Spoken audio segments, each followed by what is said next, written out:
Hello, hello, hello. Welcome to Royal Sussex Live. Welcome, one and all. Thank you so much for being here. Hello, Fancy Fancy. Thank you so much for being here first, as you have so often been here so first. I've been here first. You and Mary H. and Lydia Washington and a whole bunch of other people. Uh, a handful of you all. So let me get my slides up. Sometimes when I have things on my mind, I take out my frustrations by editing photos. It's a way to express myself. Okay, and I'll say hello to everyone as we go along. Um, most everyone except for, I don't know, Zakoy Farms and Emma D and um who else? Beverly McCaskill. Um yeah, and everybody else like Carlene Beckford, and you know what I mean. I just can't say everybody right now because we'd be here all day, right, Ingrid Sowers? Okay. Helen Marmon? Okay. Let's get on with it. So, yesterday happened and it was very frustrating. The impeccable timing, for one thing. But,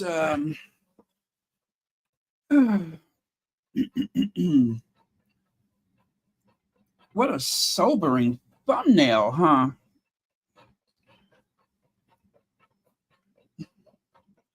Yeah, sometimes I get to the thumbnail and I'm just like, this one, this will do for now. Um, yeah, okay. Let's see. Maxine Lawrence. Whoa, somebody's dorsal fin is showing, huh? Well, if it isn't the apex predator of the charity world, huh? Yeah, I told you I needed to express myself. There we are, the apex predator of the world of philanthropy, of charitable donations, and so on. How many times can someone do the same thing over and over again, wreaking havoc on the lives of the people who would benefit from the charities? Huh? You take something that isn't broke and you just break the crap out of it. So now, every time I see her, I am going to see a dorsal fin. Yeah, I see her, I think dorsal fin. I can't help it.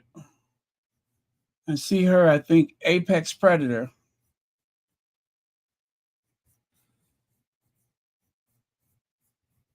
Under the sea, under the sea. Well, anyway, there's some more information about that coming up. Um, Let me continue. Anyway, just when you thought it was safe to go back to raising funds, right? Just when you thought it was safe to go back to fundraising, the apex predator is out there under the waves trying to rip your legs from up under you. I think that's a good metaphor. So, Watchdog clears Prince Harry of bullying claims, but Sophie Chanduaka remains chair at Centibale, which is so unfair, so unfair. And honestly, you guys, it's not just Harry. I'm thinking about the kids, the families that would benefit from everything that that charity has done over the years. Um, I mean, look at Prince Aso. Look at Prince Harry. looking like a misplaced Miami Vice team, right? Yeah, they kind of remind me of Miami Vice.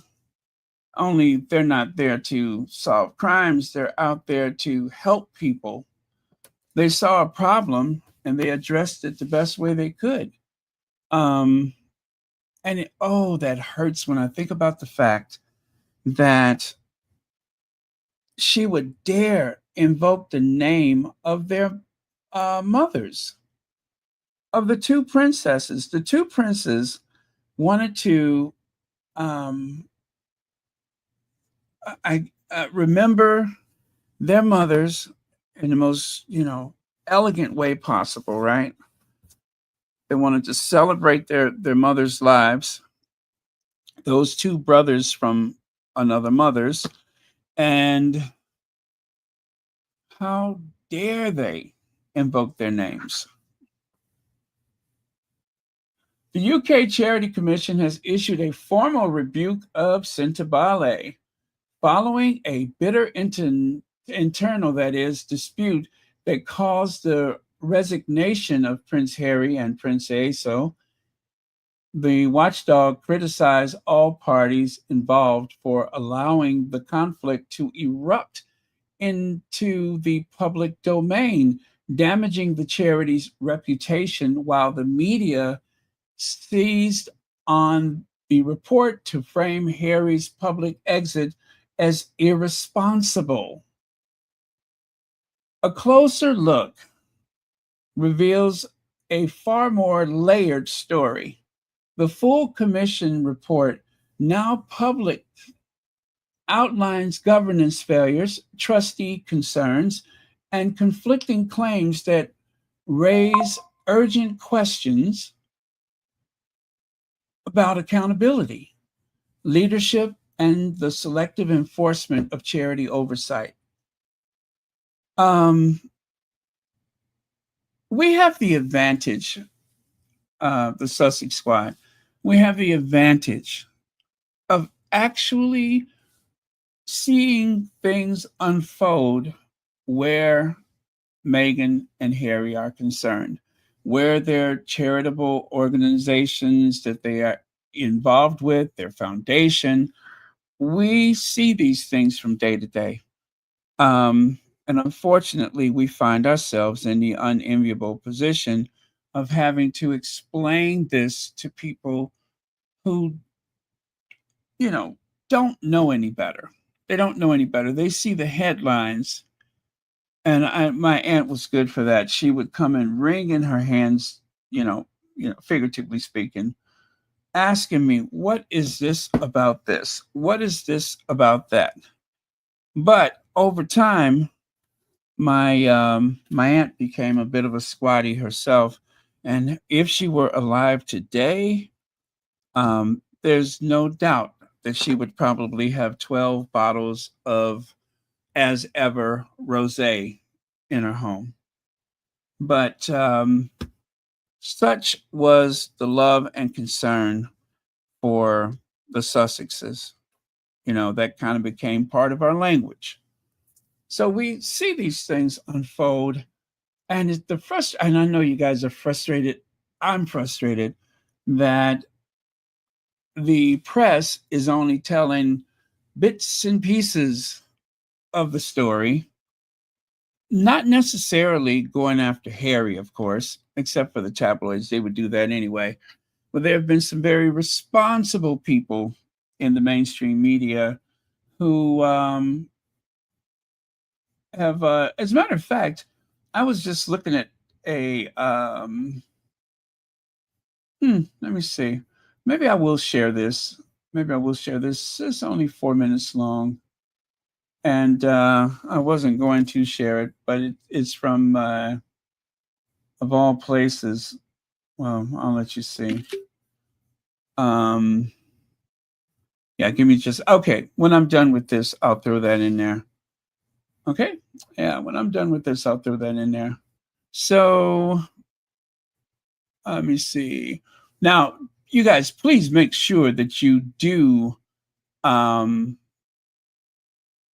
uh, go over to Feminagra and get on their email list, please do that, because they have been a very powerful resource for quite a few content creators. Why Sophie must step down from Sentibale? Is Sentibale power shift a royal takeover or a simple restructure? You see what I mean? They get down to the nitty gritty. And we've, finally got, well, actually, I don't want to be rude because there's a few more publications, newsletters, websites that also have done a stellar job of telling the story such as it is. So I don't want to overlook them either. But, lately I've been leaning heavily on Feminagra. That is why I use their colors, so that there's no it's ifs, ands, or buts about it, that this is, they're doing. Okay, so what you need to know is that the Charity Commission rebuked Sentibale for governance failures after public fallout led to Prince Harry and Prince Asa resigning. All trustees were criticized for poor conflict management, but no financial misconduct was found in the investigation.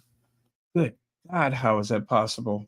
Sophie Chindaka um, authorized over 427,000 in consultancy fees, despite weak fundraising returns and mounting resignations. Observers question her continued leadership and possible royal influence via trustee Ian Rawlinson, linked to Prince Harry. And lastly, the report sparked comparisons to the regulators' lenient response in 2022, that is, over King Charles Foundation cash scandal. In other words, cash for honors. It's starting to look like another stitch up. It really it reeks of another one of those stitch ups, an institutional stitch up, or as we say here in the States, double crossed, a setup. What's another one? Go ahead and throw some of those in there if you got some. Let me see. Double cross, a setup. I know I can think of something else, but I'll let you guys throw some of your favorites in there. Bamboozled, flim-flammed, not bait and switch. That's a little bit out of the direction we're going. The okie doke. Thank you so much. The okie doke. MLC, the okie doke. Yes, they pulled the okie doke. I love it. Yeah, a little BS. Yeah, take a little okie doke and then sprinkle some BS on there.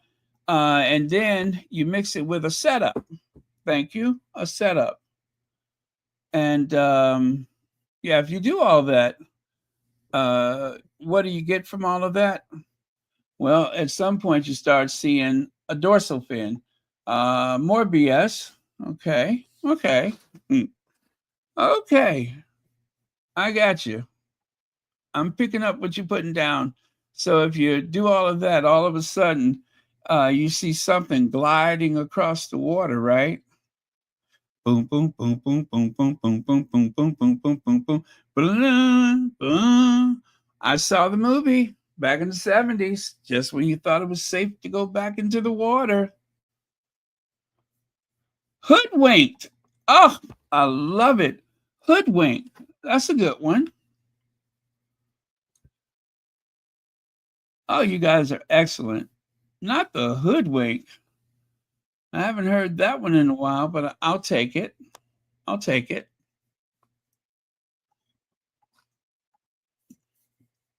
See how wise we are here. Trustees resigned before Harry spoke out. Much of the media, like the Daily Telegraph, has focused attention on Prince Harry's decision to resign publicly. However, the internal turmoil at Sentebale started long before his statement. Multiple trustees, including Prince Aso, resigned after the trustees reportedly called for the charity's chair, Sophie, to step down. These resignations followed concerns over her leadership style and the direction of the charity's fundraising strategy. Despite their departure, Sophie remained in her position, causing Harry and Sayso to follow suit in solidarity with their trustees. Framing Harry's resignation as a singular disruption ignores the collective actions taken by the previous board. Now, both princes claim the charity has gone through what they described as a hostile takeover by Sophie. Okay. Y'all got any more of them? Let me see. I'm looking. Okay. Pathetic Auntie Tom. Uh, okay. Oh, God. I can't fix my mouth to say that one. I don't want to. Okay. Okay. All right.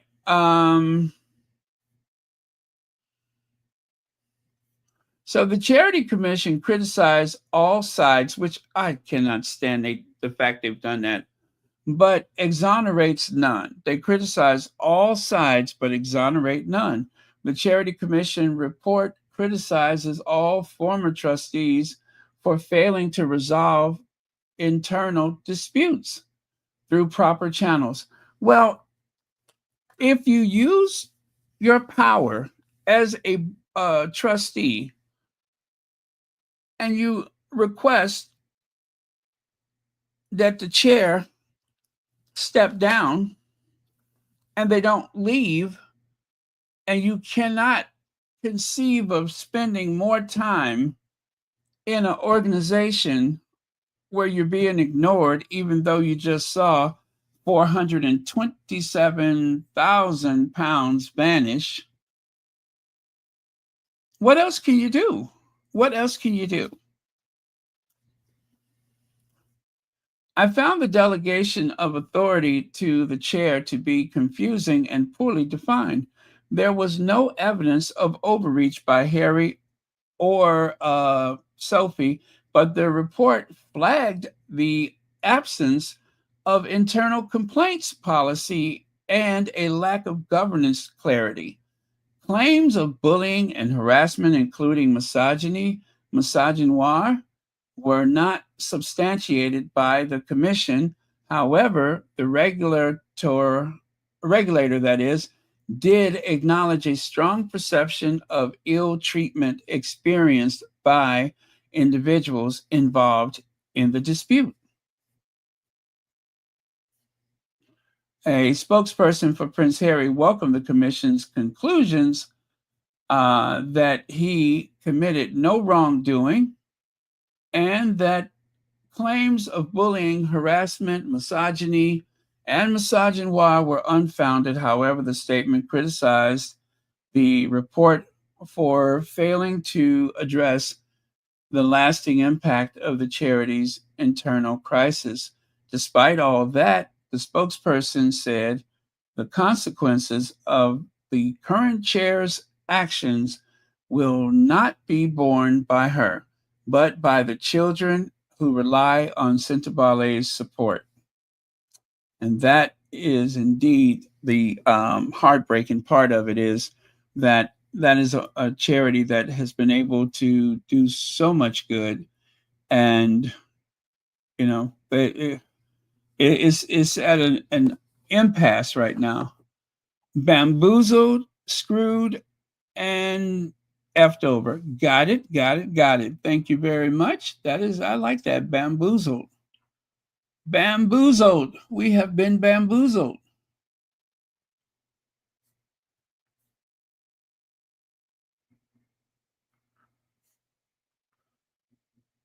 Yeah, it seems like there's been a lot of heat. Bait and switch, Hazel Jones. Yes, bait and switch. Um, it seems like there's just okay. There's the thing with African parks or African parks. Um, Harry has nothing to do with that stuff, and yet I don't think Harry gets the credit for being brave enough to stay in his role with African parks, meaning, of course, that he's not as concerned about his reputation as he is for the amount of good work, um, the influence and such that is very beneficial to African parks. I mean, let us not forget, he took a United States senator, was at that time, and I forget who the other person. It was what, Bill Nelson and someone else. Did he take him over there? No, no, no. I'm sorry. I'm thinking of uh, the Invictus games. But anyway, you remember he went over there that time. It was very low profile.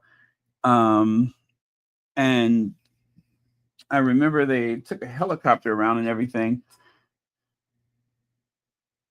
And right now, with the current administration that we are losing so many things that is beneficial. Like, for instance, a lot of the aid that came from the United States that went to different services in Africa, that money has been cut off. That money has been cut off. Now, there's aid that goes to places where they are very prosperous and they don't really need our money. They'll be glad to have it. But if I had a choice, I would want my tax dollars to benefit, um, you know, Africa instead of the usual places where the United States throw their money around. Um, but I don't get to have a say in all of that. But this is just another resource that is lost, not because of the occupant of the White House, but because someone who claims to have been born in Africa, who wants to bring the charity to Africa.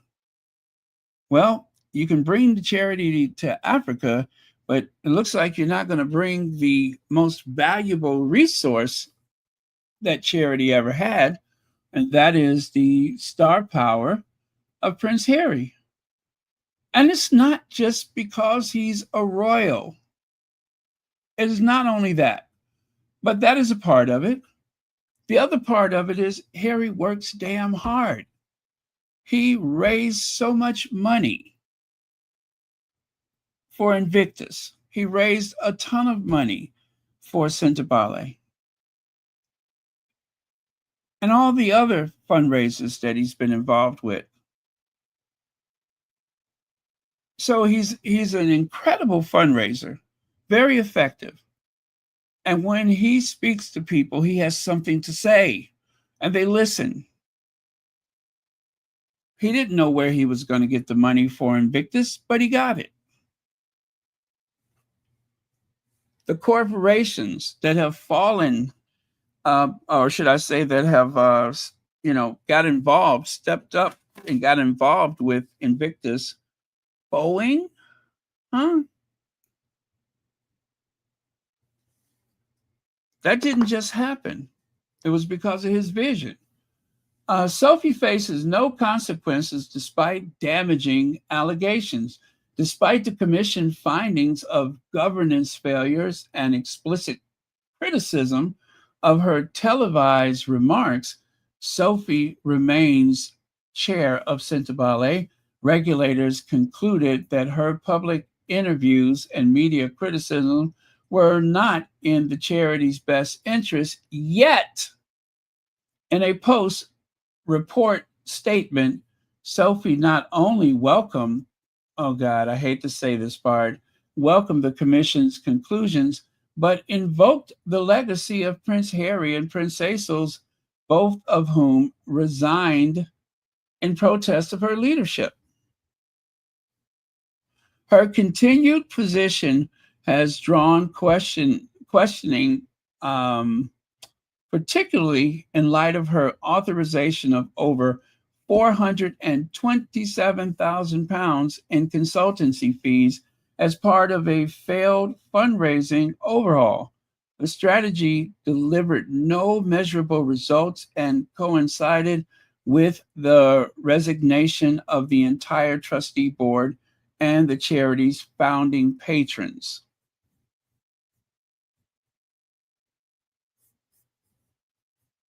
Gosh, that stings.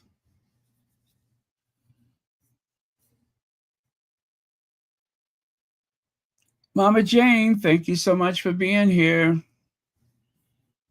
By the way, you guys, I don't say it that often, but, but, make sure you please hit the thumbs up.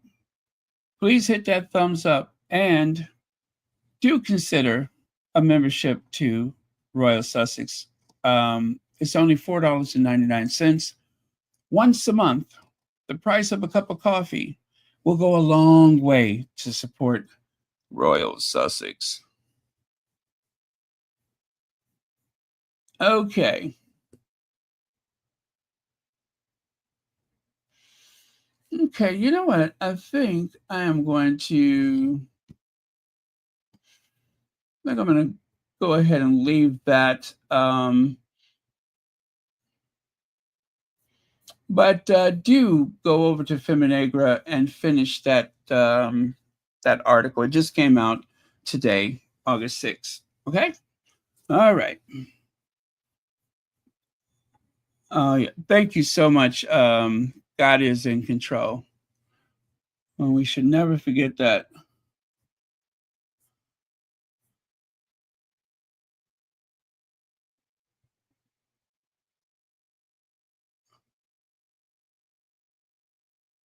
Oh, Reba Henderson. Okay. There you go.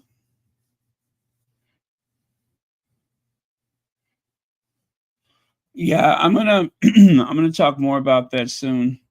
Now, take a look here. To date, Sussex Squad has donated almost 150,000 to Centibale. Chart below does not include the 2019 donation. If and when Harry launches a charity to support Botswana and Lesotho, I know we will step up. In the meantime, ignore the noise and focus on the positive. I got to accentuate the positive and eliminate the negative and hang on to the affirmative, but don't mess with Mr. In Between. Ow. Yes, you got to accentuate the positive. Accentuate the positive. And not just for this, but in every area of your life. Accentuate the positive.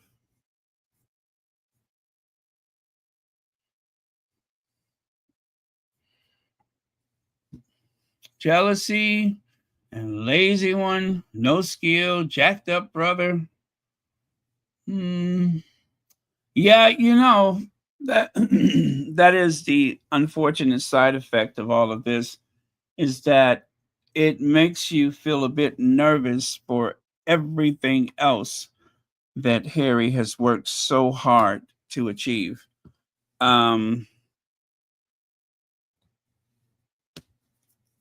and not for himself, but for um, the people who need it first and foremost, and as a way to keep his mother's name alive and unsoiled by the nasty tabloid media. One of the things I noticed about The Crown is that they only glossed over the amazing work that Princess Diana has done, um, not really giving her flowers for her contributions. Diana really saved that obsolete institution, giving them much needed oxygen when they were really, sinking like a stone. And the thanks she gets for it is the constant reimagined memories of her contribution. Thank you for your comment. Okay, so the Sussex community events. Now, there is very little fundraising that has taken place where the Sussex community events has not been involved. And it is a trusted resource, especially when we say, are we going to have a fundraiser? Yes, we are. And you can just go to Sussex community events and they will make sure that every cent of what we have donated goes to that particular charity. So right here, it says Prince Harry and Princess believe there is no path forward for the Sentebale charity as long as Sophie remains in position. Therefore, we, the global supporters of of Prince Harry, not the Prince Harry, but okay, yeah, the Prince Harry, will take similar action.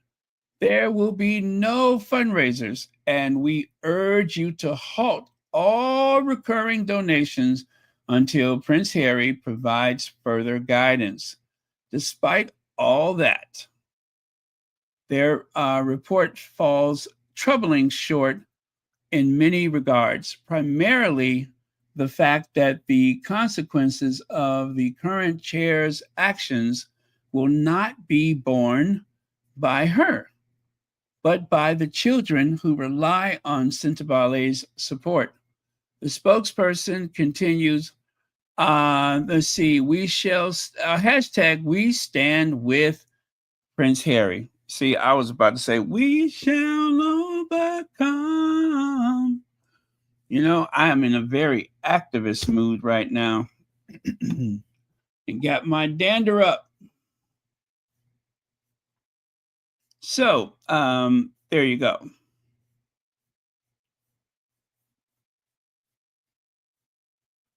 Okay. There we go. So if you take a look at the chart there, you can see in 2021, 20,000. Of course, we were in the throes of the global pandemic. 2022, 61,000 and some change. Excuse me. And 2023, 64,000 and some change. And again, you guys, I just really have to remind you of this. This does not cover all of our contributions to charities because there are many of us who have gone directly to the charities' links and contributed. And whenever possible, I, of course, make sure that I invoke the name of Harry and Meghan, the Duke and Duchess of Sussex, just so they know where the generosity, or should I say, who inspired the generosity, right? Did we not fill up that room at that home for new mothers and such? We filled up two of those rooms, as a matter of fact, when they gave us their link to their wish list. Yeah, we stepped up and showed out. So that's what I mean, you guys. There's been a lot of contributions that you will not see in this graph. And I know, like a lot of you all, when I see that Harry and Meghan are doing something with a charity, I'm just like, oh, I at the very least, I'm going to put $20 in there. So that's what we do. Legs, hello to you too. Thank you so much for being here. So, Rupert Myers, how is it remotely reasonable that Prince Harry can be cleared of such serious allegations, but the person who made them, Sophie Chanduaka, remains in post at Sentebale? Huh? And as you can see, he's responding to what's below that Both sides can, however, reflect on partial victories. It is huge that Harry has been cleared over those allegations of racism and misogyny with no evidence found. Ms. Chanduaka also remains in place as chair of the charity. So, okay, that's one thing that he.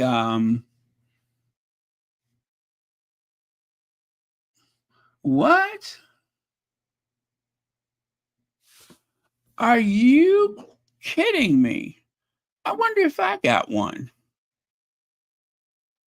Oh no, I had no idea that happened. As though, as though, we all of a sudden are going to say, "Oh, you know what? It was just a misunderstanding between both parties.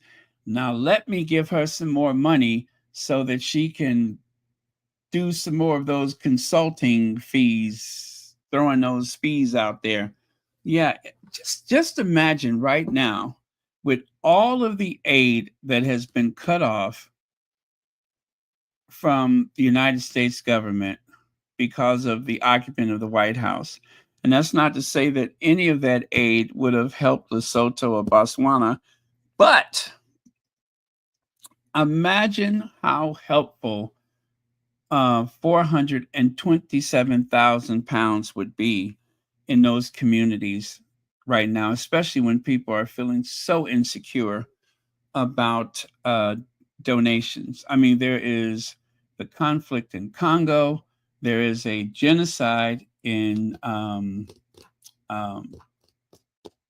what is it, Gaza, and of course the war in um, what is it? Ukraine. Ukraine. You got that going on. Not to mention tariffs and all these other things. Everybody's feeling the effect of it. And yet, 427,000 pounds of their money has vanished into the checking accounts, bank accounts of people who were supposed to help Sintobale figure out how to get another 427,000 pounds or more. Now, for that hefty price spread out amongst what, 4 or 5 people, whatever it was, I do wonder how effective their consulting has been thus far. Have we gained anything? Is Sintobale the richer for the experience? I say nay.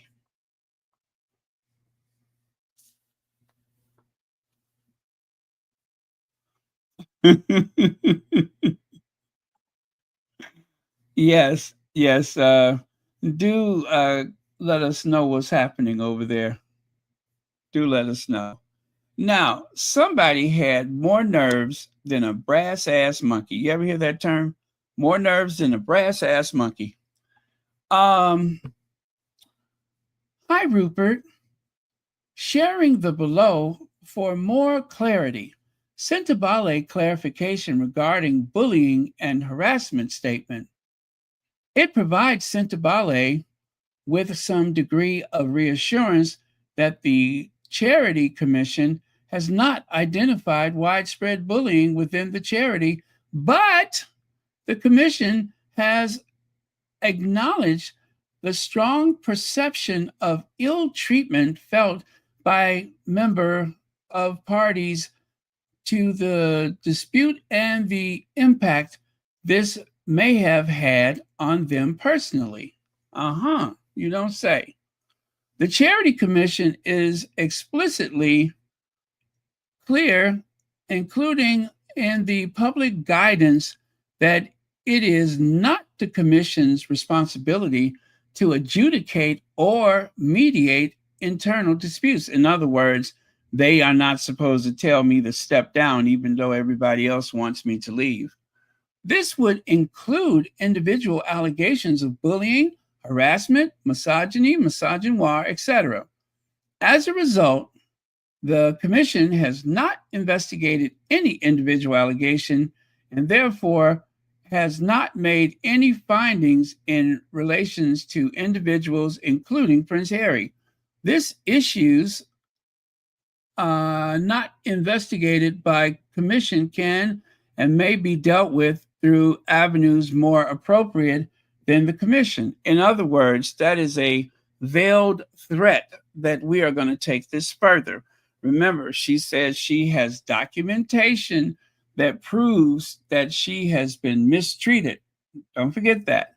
Now, why the commission has not, well, we don't know if the commission has seen any of that documentation or not, but I believe that the commission would be derelict of their duty if they have seen said documentation and decided to ignore it, or they have seen that documentation and decided that they're not in a position to adjudicate it. Puzzling, isn't it? So this is pretty much the second time that we've heard this idea that something terrible has happened, and that at another time and another date, soon or whenever, I guess she's planning to do something about it. I think this is just a little way of saying, don't get too comfortable. I'm not finished yet. I don't know. Let's see. Leg says those consultants most had connections with the BBBA, Black British Business Awards, which she ran into debt when she was taking over Centibale. Yeah, it was like really taking the illness from one body and infecting another with it, hoping that the other one would, I guess, disappear, heal, or hid it somewhere. I don't know, but yes, that has been the allegation. Is that she ran the BBBA into the ground, and in fast fashion, she got the heck out of there and went over to the Centibale. Yeah, I believe she stepped down from the BBBA. What does it say that everything you touch seems to wither? Everything. It just withers on the vine. You touch it and it just starts to just dry up. You can almost hear that crackling sound. Thank you very much for your comment, Legs.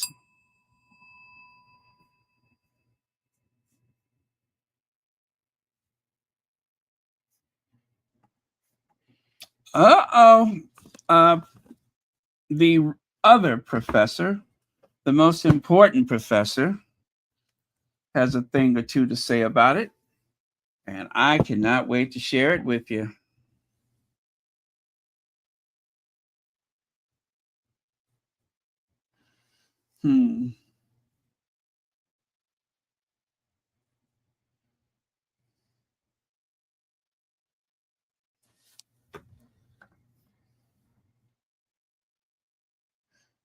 So the findings from the Charity Commission investigation into Centibale are finally out. And let's be okay, it always clear. Prince Harry and Prince Ciso have been completely vindicated. There was all this noise earlier this year, accusations of bullying, harassment, and even misogynoir thrown around after the two princes and other trustees resigned from the charity. But according to the commission, there is no evidence of systematic misconduct. None. No bullying, no harassment, no misogyny, no overreach from Prince Harry, nothing. This was a charity co-founded to support vulnerable children in Lesotho and Botswana. They gave it 20 years of their lives, and they walked away after what they called a hostile takeover by the new chair, Sophie Chanduka, whose leadership clearly sparked the internal chaos. But instead of accountability, Harry and Ciso were hit with a wave of headlines implying they were part of the problem. Well, now the receipts are in, and they show what many of us already had suspected. The accusations were unfounded. The commission even confirmed that Prince Harry himself did not engage in any wrongdoing. Prince Harry's spokesperson put out a statement basically saying, "We're glad the truth is out, but the damage has been done, especially to the children the charity was supposed to serve." And they're right. This wasn't about reputation. It's about the mission being derailed because of ego, internal politics, and power plays. And the worst part? Sophie Chanduka is still chair. So no, Prince Harry and Prince Siso are not returning unless there's serious change in leadership. Because you don't spend 2 decades building something from the ground up just to let a snake slither in, start chaos, and then stick around like nothing happened. This was supposed to be about the children, vulnerable kids, no boardroom drama. So now we have clarity. Prince Harry and Prince Siso did nothing wrong. They were right to raise concerns. They were right to walk away. And now they've been proven right. Period. Vindicated. Loudly. Hear, hear. Thank you very much. You guys, we just really can't hear that enough. We cannot hear it enough. If for no other reason, because we knew Harry hadn't done anything wrong. It's just not in his character. After everything that Diana has gone through all those years, Harry's respect for women is the stuff of legends, right? Whether he's taken the arm of his great grandmother, whether he's entering military to serve his grandmother, and all of those things, you just,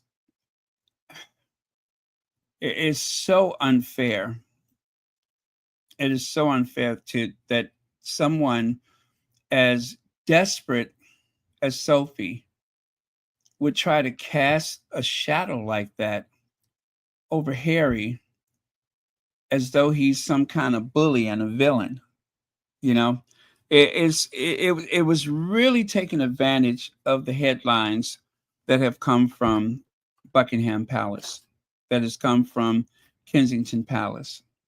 It's really latching on to that unfortunate narrative, which also happens to be a huge lie. Huge. So what the former Sentebale trustees said, a statement from the former trustees of Sentebale said, "We are disheartened by the way in which the Charity Commission has chosen to ignore key concerns and irrefutable evidence raised with them regarding the leadership and oversight of Sentebale's chair. We accept there is always room to strengthen governance of an organization, which is why we welcomed a governance review by the chair initiated in February of 2024, and that should have only taken a matter of months. We unfortunately never saw a report of any outcomes enacted more than 2 years into her tenure. We remain gravely concerned for the future of the charity and the well-being of the communities we served for 19 years. Following the commissions set out by Prince Harry and Prince Siso in honor of their mothers." Oh, man.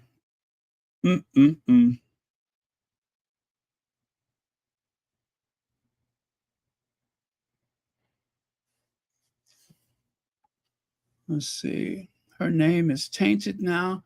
Let her swim in the $280 she managed to get last month. Okay. Well, you guys,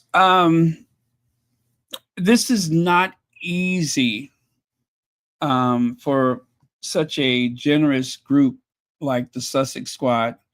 And I hate the idea of pulling back support.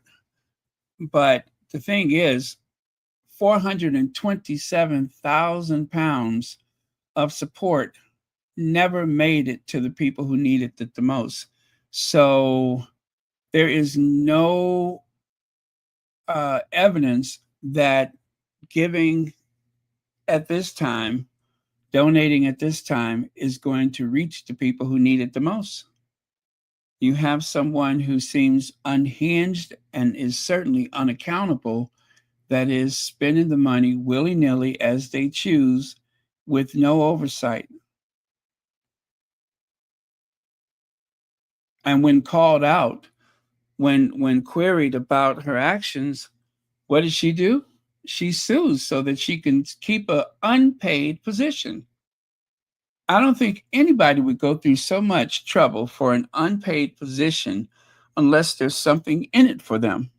Now, you could argue that because of that person's African heritage, that is the biggest reason in the world to want to fight for a position where they just ask you to step down. However, the charity was actually founded by Prince Aso and Prince Harry, one of which actually is from there and lives there now.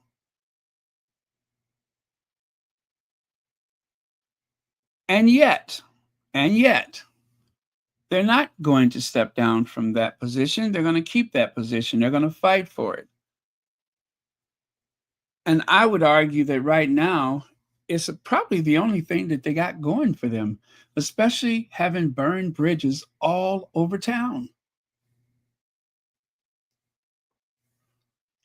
So I suspect that the responsible people that founded this organization is definitely weighing their options as we speak. But these things take time. So again, there's no guarantee that your charitable contribution is going to make it. And under that circumstance, if you feel inclined to do something, I certainly understand and I won't criticize anyone. However, it appears as though someone has their hand in the cookie jar. And until that's been resolved, and it must be resolved, or unless there is an alternative, I'm pretty sure that at some point we are going to hear from someone that we trust that there's an alternative way to donate. But I have to tell you, I was never so tight with money that I would not donate. I have donations that have nothing to do with the Sussex Squad as we speak. On a monthly basis, I have donations that I make. And in spite of that, Harry and Meghan have made me so much more responsible, so much more generous, not only with resources, but also with time. So for that reason, that is not going to change, because that is, a part of who I am. It is a core belief that everyone has to devote some part of their resources to other people. So that's not going to change. This has not jaded me in any way when it comes to charitable contributions. However, that particular agency, I don't see a future with it, not unless that person and everyone she brought with them steps down and leave them alone, leave forever. It's the only way I can see moving forward. Okay, what do we have here? Okay, Tusk Trust, 2002 to 2020. Well, there's that Ian Rawlinson person. Ian was a trustee from 2002 to, that's what, 18 years? No. Oh, no, he was trustee and chair from 2004 to 2013 of his conservation charity focused on wildlife habitats in communities in Africa. During the period of his chairmanship, the charity developed its relationship with Prince William, its royal patron, and extended its reputations significantly as a Pan-African pioneer of conservation projects, especially those involving community.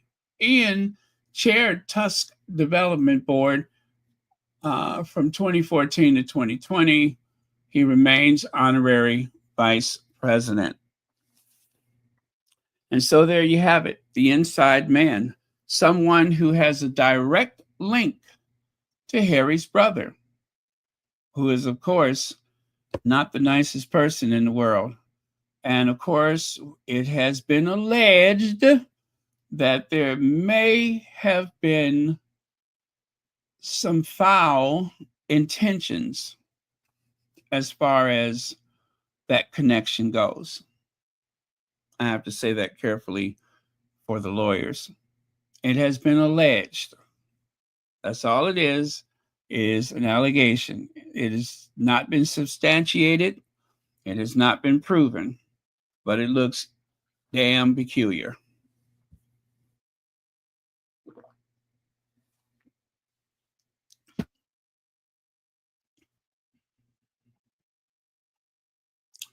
Oh, well.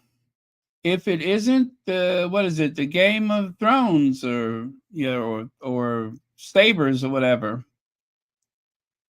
You know what? She looks right at home. I wouldn't be surprised if we have an opportunity to go through the receipts and find out that she's ordered one of those for her office or for her boardroom. Yeah, I wouldn't be surprised. Now, anybody else sitting in that chair would probably get a hernia, but not that one. Not at all. Dracarys.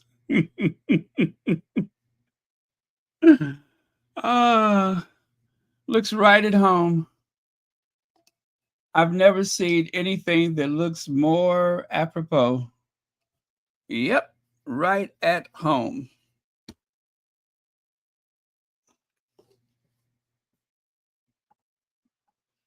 Why did Prince Harry exit his charity inside the Sentebale scandal and investigation? It is very odd that People magazine would ask a question like that, knowing all that we know, which is why I'm not going to bore you with that article, only to show you that, well, I tell you what, let's go to the little three part paragraphs that, okay. Prince Harry announced in, oh, I can't do it. Yeah, there's nothing new there. I think this article was just an excuse to keep it going. It even asked, what is Sentebale? Why didn't they ask the question when they had the article yesterday? Who runs Sentebale? I think we know. I think we all know who runs Sentebale. Why did Prince Harry quit? Next. What was Prince Harry accused of? Again, nothing new. What has Prince Harry said about the Sentebale investigation findings? He said what y'all said yesterday. Now, that was fast, wasn't it? Next. See what I mean? Prince Harry breaks silence with emotional statement after Sentebale scandal findings go public. Well, that was yesterday's article. We went through that already. I'm not going to go through it again. But essentially, they have an overzealous chairperson who made some very, very um, horrid accusations. I tell you, it was not easy hearing someone make accusations like that about Prince Harry, and then even worse, trying to drag Meghan into it, and worse still, um, invoking the names and memories of Princess Diana and Prince Cecil's mother, both royal princesses. That was totally uncalled for, and dare I say, very provocative. It was, to me, as far as I'm concerned, it was done to solicit a response, a harsh response. But Harry has grown up. He's not that kid that were ready to pounce those photographers outside the club. He's not that person.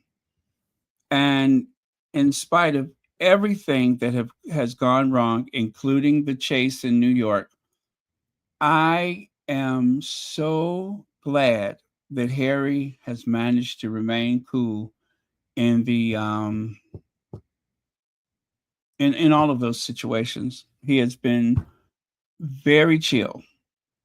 So the therapy has been very effective.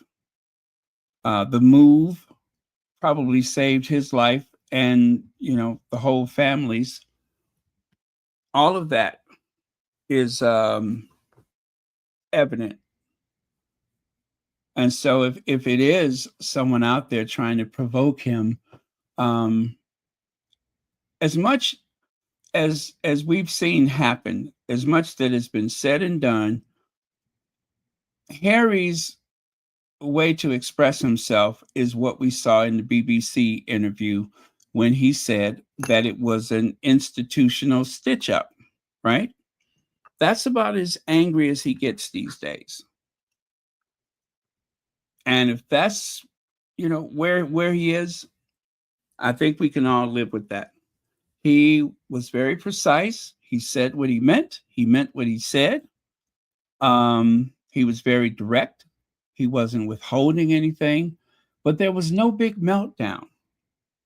There was no splashy headlines about him unable to control himself. And that, I promise you, that's all I care about, is that they never get to him in a way that he makes a public spectacle of himself. He has been very deliberate about everything that he's done. And I am more than certain that part of the reason that that is what it is because of his wife. Because Meghan's very deliberate.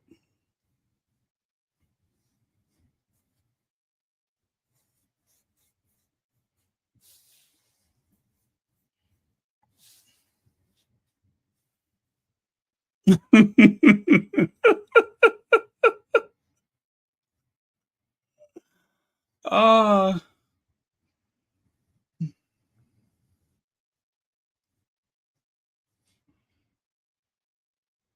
mm, yeah, she really needs to go. And you know what? Let's pray that she surprises us and just step down.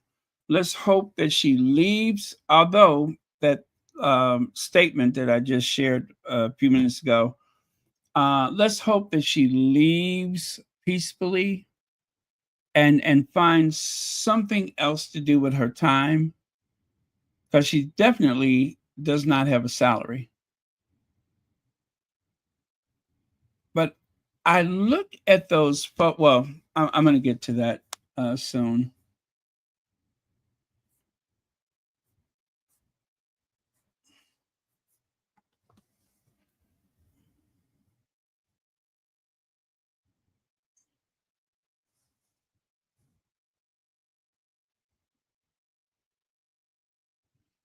Well, well, I said I would get to it later, but let's just say this right now. The person that she's looking to in that photo is what was supposed to be the golden goose. Harry was supposed to keep laying those golden eggs for her. In other words, huge fundraising efforts where she could do what she would with the consulting fees. And also, at some point, when enough money was coming in, or even if it wasn't, somehow she would be able to justify a salary.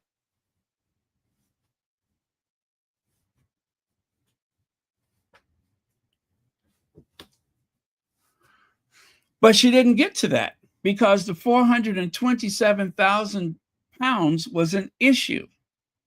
If it wasn't for the 400, and this is just my opinion, I cannot prove anything, but if it wasn't for the 427,000 pounds, there would not have been a big fuss from the board of trustees. But when they kept asking for that explanation, well, she never did get around to being able to justify having a salary. How could you justify a salary when you're giving all this money to consultants? I mean, the summer has passed us by, and there's not going to be a polo tournament charity. And you know what? God bless them if they can pull it off without Harry and Nacho. You know, if the money is going to go where it's supposed to go, I wish them well. I just don't see that happening. Anyone who would deplete 427,000 pounds, was it about 600,000 US dollars in the blink of an eye like that, and then get an attitude with people when you ask them to justify it. And then of course, you have the very questionable people who received said funds for consulting. Consulting about what? Where is the beef? Where's the receipts? What do we have for $600,000 of consulting? What do we have to show for it? I'd like to know that one. Dorita Green says, when the money dries up, she will leave. I pray that's so. I really do. I pray that that's what happens. But she's kind of dug a hole for herself at this point. You know, I'm going to tell you a little story about Liberace. Liberace went to the UK, and one of the very colorful British tabloid columnists wrote an article saying that Liberace was a smirking, winking, jiggling, fruity, something, something, something, implying that Liberace was gay. And Liberace panicked because he feared that his very middle of the road, Midwestern audience would not accept him if he was proven to be a homosexual. So he sued them and he won. They could not prove that he was as gay as a picnic basket, as gay as a goose, as gay as a beach blanket bingo movie. They couldn't prove it. So he won. But by winning, he found himself locked into a role that he would have to continue for the rest of his life. And that is because otherwise he would have perjured himself, right? And that role, of course, was as this very curious looking heterosexual man that just happens to walk around with rhinestone studded capes and furs and, you know, with sable and mink and chinchilla, that he likes those big flamboyant cars, and he just happens to have all these male companions that live with him. Somehow he would have to maintain the secret Otherwise, he would have been branded not only a liar, but someone who had perjured himself. And so that's kind of what's happening here, is that now you have to prove that you were the best possible person for the role. Now you have to prove that 427,000 pounds, approximately $600,000 of consulting fees were necessary. Now you got to prove it. Because if she steps down now with so much damage to her reputation, now she's still trying to maintain that everybody's little brother, everybody's son, everybody's grandson, Prince Harry, is this horrible person that somehow he who everyone loves and adores is some kind of a menace. And what's really worse for her is that she will never, ever have a huge amount of support from the Black community. It's just not going to happen. The love and support that Blacks have shared with for Diana has been transferred to Harry. And it is unwavering. All of the negative, nasty things that they have said about Diana, and yet her popularity around the world is firm, quite safe. And I would say the same thing about Harry. So she does not have a mass of people that are going to be sympathetic to her, even using the race card. It just won't work. And it's not because of who Prince Harry married, it's because of who he is. And that is why when he went to Jamaica, he was accepted into the Marley household, the Marley family, like a child that moved to America, moved to Europe. Whereas the other royals, when they went there, they had to take a picture with a statue, with a waxwork. That was as close as they could get.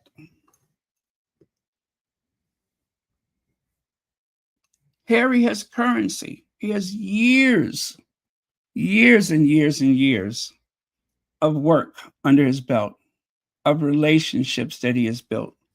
And that's not going to be undone because some flim-flammer has just blown $600,000. And then when you ask them about it, all of a sudden they cry victim. That is not going to be undone.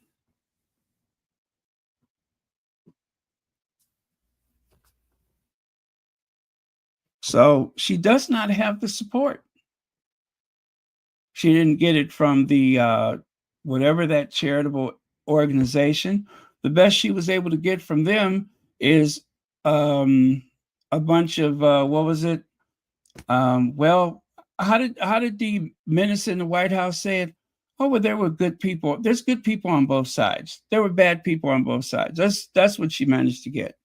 Not ideal, but that's what she has. That's the hand that she has to play. Let's see how far she gets with that, because no one is ever going to trust her again, ever. Fresh Face says, very good example, Baron, about Liberace. Well, thank you. Well, yeah, that came to mind. Ooh, countdown to the OBE. Okay, I'm picking up what you're putting down.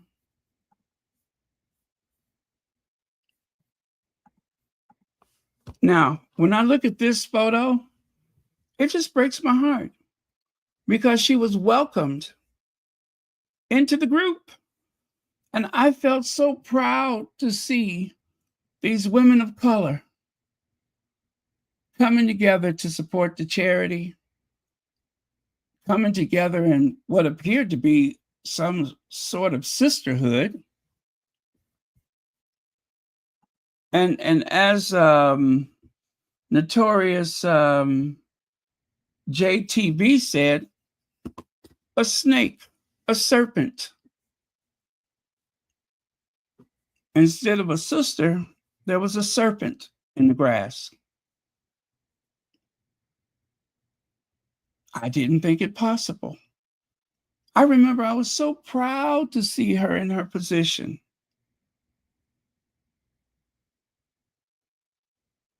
And look at where we are today. I thought this was a beautiful photo. I'm like, yes, yes. Nah, And right here, I cannot help but think that she felt very safe amongst those two famous people flanking her, that their friendship was going to bring in a lot of money. But we didn't make it. We did not make it that far because that future money has been cut off. Because we can't not seem to explain, what was it, 427,000 pounds, almost $600,000.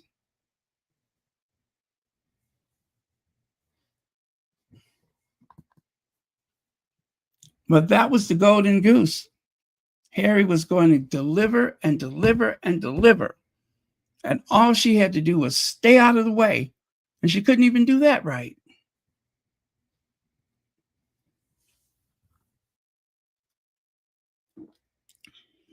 So all you had to do was stay out of the way. Let Harry Harry. Let Nacho Nacho. But instead, Sophie Sophied.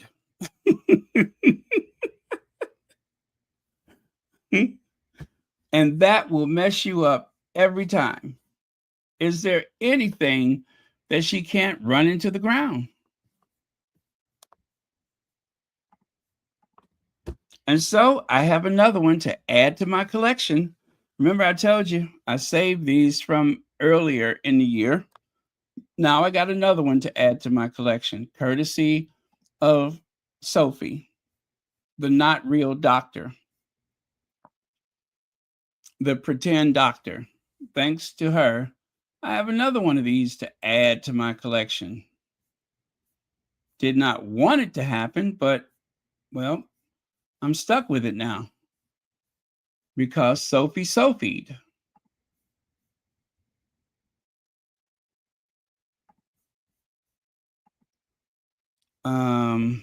Okay. As a matter of fact, let me show you the ones I had from yesterday, if you don't mind. Let me show you those. Yep, when Sophie Sophies, it just ruins everything. And again, I was so proud to see her in that position. I thought, you know what? This is really nice. It's a charity to benefit. Okay, wait, let me find that.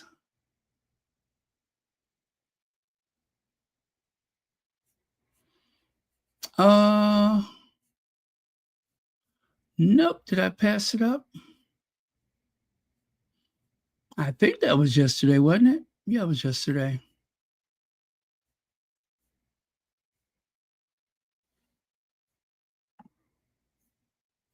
Okay, that's not it. No, I think I'm going in the wrong direction. There we go. There we go. See there? I got another one to add to the collection. Harry left reeling, playing the race card, Harry's Netflix request, Harry's charity race row, Meghan's secret guest. Is Harry's brand over? Certainly not. Rosa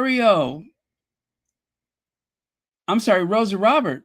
Rosa Roberts. Oh wow, I haven't seen that name in a month of Sundays, I think. And now we got this one, unfortunately. So let me play this one for you. Now, trigger warning. Oh no, I'm not even going to warn you. I'll just play it. Mm.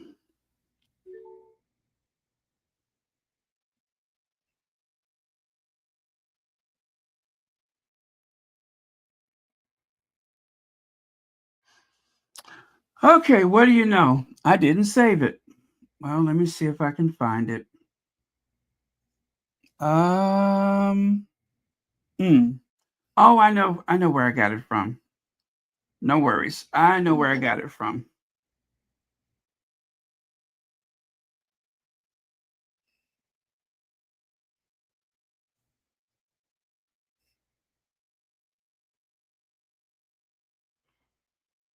I think that is Josephine.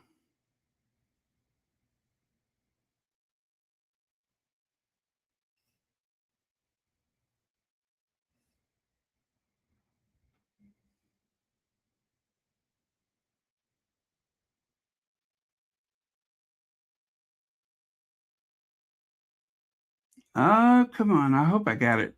Well, if not, I'll keep it moving. But it was actually pretty good.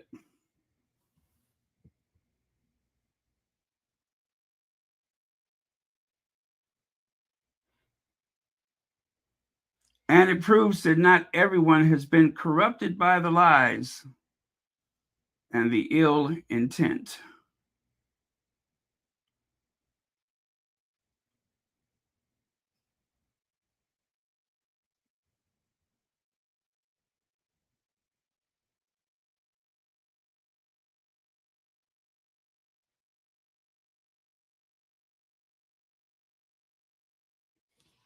Okay, I'm done. I don't see it. I forgot to save it. Lord have mercy. Oh, well.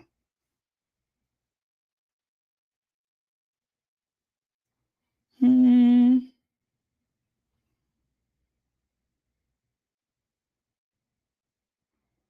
Oh, let me try one more time.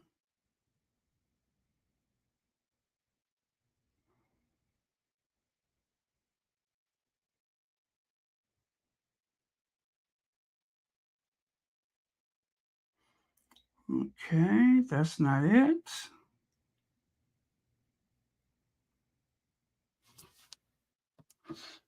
It's the guy in the orange that you know what? I just realized that that is Eamon. I gotta hurry up before he slips out that chair. I gotta hurry up before he slips out that chair. You know, he's not so reliable, don't you know? I would do good to hurry up and find this before he goes tumbling out that chair.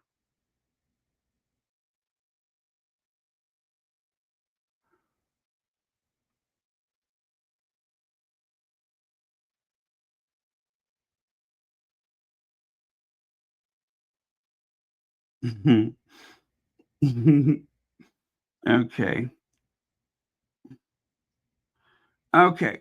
All right, you guys, it seems like this is not working out for me. I neglected to save it.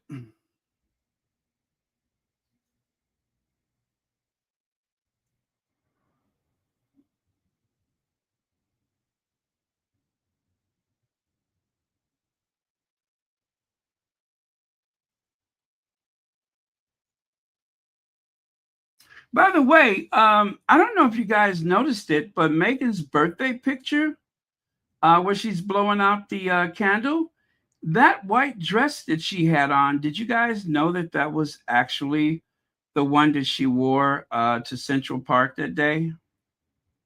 That was her Central Park dress, the little mini, the white mini. That was that was when she was, I guess, after she had Lily. Yeah, just after she had Lily. That was the one.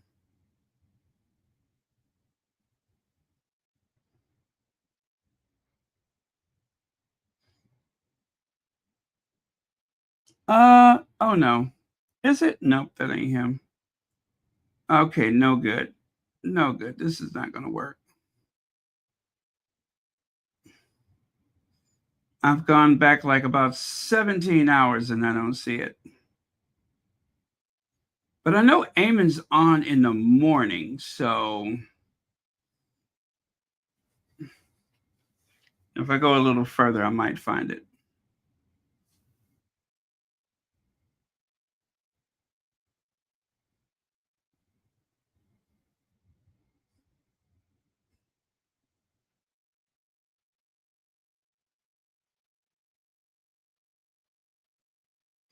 Okay, no good. All right. Let's go back over here. Well, in my spare time, well, actually, it was not spare time. I was feverishly prepping for today. I also made that one. I don't know why, but every time I look at her, I keep seeing this. Every time I look at her, I see this. I close my eyes, I see this. I look in the mirror, I see it. I open up the refrigerator, I still see it. Every time. You cannot get rid of her. She won't step down. She won't yield to fair play. It's a nightmare.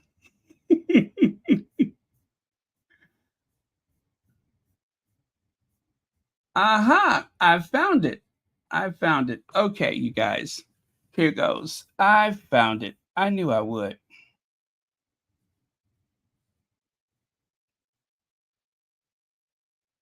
And why historically, Jack, this charity it was important to Harry, and it's such a pity that he's not going to be connected to it anymore. Yeah, no, it is definitely. Good morning.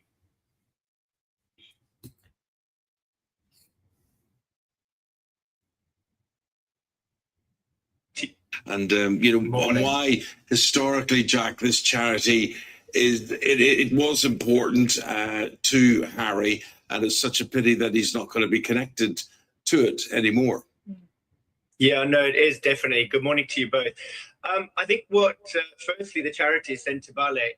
Yes, it's Forget Me Not, but it's the name that they'll call a Forget Me Not plant in Africa, and I think that's why the name was chosen. So not English, but to do with Lesotho.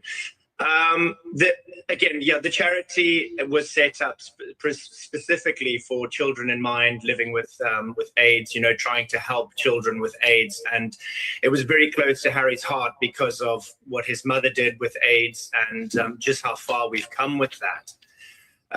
It's a very sad story what's happened. I think it sort of started when Harry was trying to raise funds in America to get money to the charity, and I believe he could have probably made quite a lot of money for the charity that way.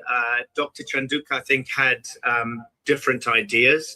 Like we all do, we all have different ideas. And obviously, a situation arose within that. The findings are saying that the people's feelings should be allowed to be heard. So she obviously felt she was being mistreated, and they're saying that's fine for her to feel that. But nothing's been found from Harry's part, which actually makes quite a nice change. We're hearing something positive, that Harry hasn't actually done anything bad this time, which is quite nice for us all to see, because the Harry I knew and loved is this person. He's very much, heart and soul. When he puts something into it, he just wants the best for that. And he wanted the best for all of those children. And I mean, every time we've seen him in documentaries, any video footage we've seen, he just absolutely adores those children and wants the best for them.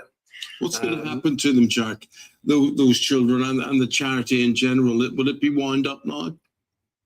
They do say that the charity is going to continue without Prince Sisu or Prince Harry. Harry's obviously now putting his focus on other areas. I mean, we've seen him recently with the Halo Trust, and that's another great sort of hark back to seeing Princess Diana. I remember all those famous photos that we all were so sort of taken aback when we watched her walking through the landmines. He's going to focus, I think, on other things. Of course, he's going to be devastated, but sometimes you do have to walk away when there seems to be a problem. And I think Harry does realize that there's a problem within the charity, and he's probably better out of it.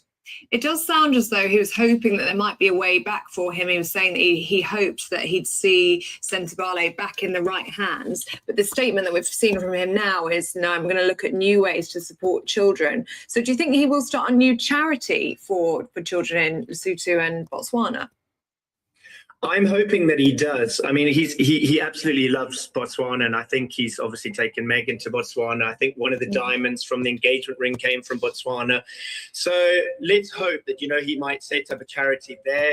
Obviously it'll be a different name, but I do think that he will do something, because his heart and soul is there with his mum in mind. And the charity Sentebale may carry on, may do okay, but I can't see it doing as well. Well, Jack, this is what they're saying in a statement from the former trustees. They say, we are disheartened by the way in which the Charity Commission has chosen to ignore key concerns and irrefutable evidence raised with them regarding the leadership and oversight of Sentebale's chair.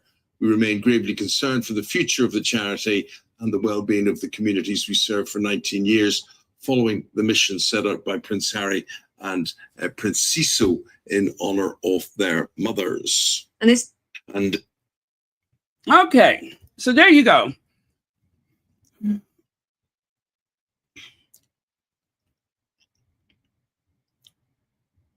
I didn't like the part where he said, oh, well, this is one of the few times when Harry hasn't done anything. He has to say that because it's GB News. However, if you look through the veil of all of that nonsense, you get to the root of it, and that is, this is what Harry's good at. This is what he's known for. And even his worst critics, as unjustified as their criticism is, you cannot take that away from him. That just is something that that is the bedrock of his personality, is that he works very hard. He gives to others. He gives his time. He gives lots of on the ground work. He makes phone calls. He shakes hands. He really gets involved. It's not the staff doing all these things for him. He doesn't have the Kensington crew to run block for him. This is his hard work. He's done presentations he didn't know that he was qualified to give. And along the way, he has become an incredible and very effective public speaker. I can think of so many times when he thought, oh, this is, I'm not good at this. But even on his worst day, he was so much better than most because of his sincerity. You cannot take that away from him.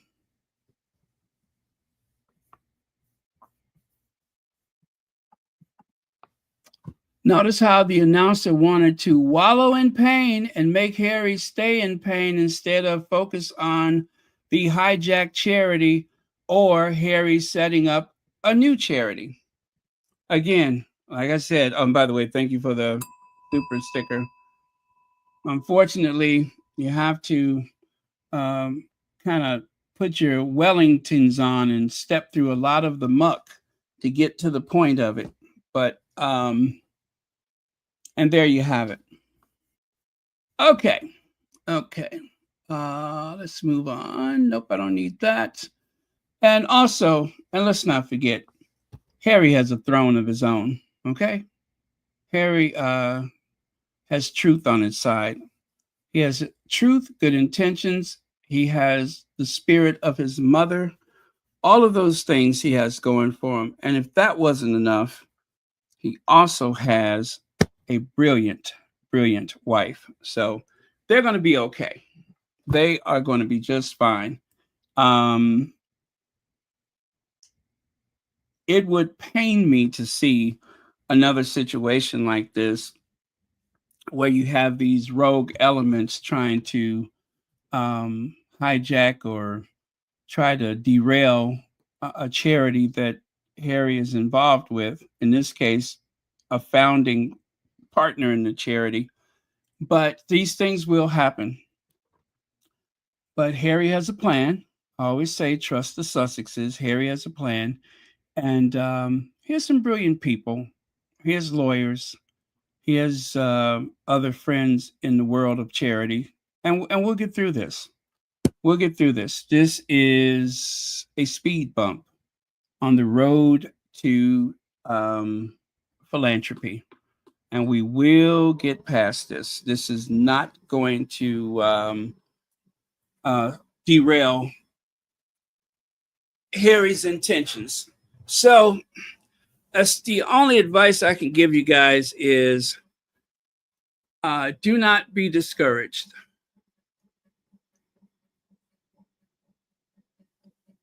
It's like I say about Oprah. It's like I say about McDonald's. It's like I say about a lot of people, places, and things. When you are the biggest and the best at what you do, you're going to have people trying to tear you down, right? If something is wrong with fast food, they don't go to the guilty party. They start with McDonald's. Or they'll start with Starbucks. They're another big target. Walmart. Now, mind you, these are big companies, and in some cases, they really do not deserve any sympathy. But my point is, because they are as large as they are, like for instance, Amazon, every time there's a beef, people are going to go after them. Not because they're the worst offenders, but just because they're big and powerful, that they influence a lot more than others. And such is the dilemma when it comes to the Sussexes, because they are the most recognized, the most famous royals, the most popular. I don't care what their polls say. They are the most popular. Nobody's sitting around talking about those others all day long. For better or for worse, people are talking about them, which is why Netflix are still there, because of the potential. Not only what they've earned, but the potential. And who knows what the Matrix looks like, but how many people subscribed because of the docuseries and they stayed? How many people subscribed because of the With Love, and they stayed?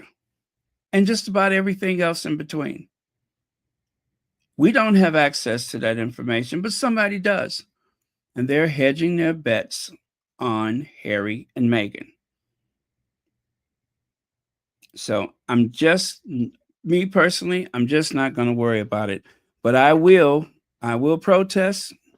I will argue, and I will do everything that I can to point out the inconsistencies with that institution, with that person that calls themselves a chairman, his brother. It does not matter. I'm going to call them out anyway. But I'm not so worried about the Sussexes. They are still in a very powerful position.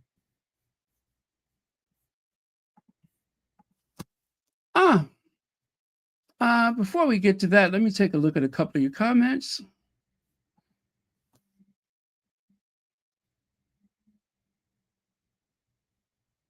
Oh, I see.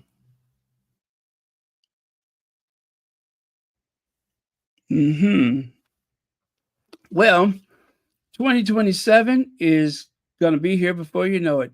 Gosh, that's going to happen faster than you can imagine. I don't know what to think about that right now. A lot of it depends on what Charles' health is like at that time. It'll be one thing if he's in very good health. It'll be another thing if he's not. William is always going to William, so that's something you can count on. There's that big question mark. If Charles is even here, will he be able to attend? Would he physically be able to attend?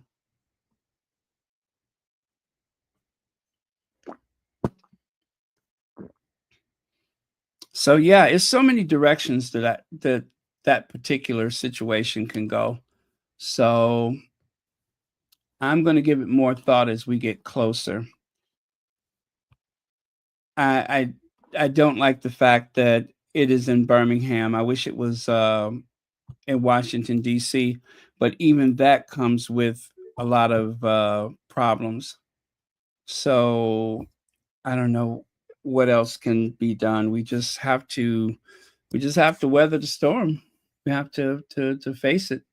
When the waves are too high, I mean, you turn the ship in the direction of the waves and you hope for the better. So that's what we have to do. We have to sail into the storm. We have to, into the waves. And that's the only way to keep the ship intact.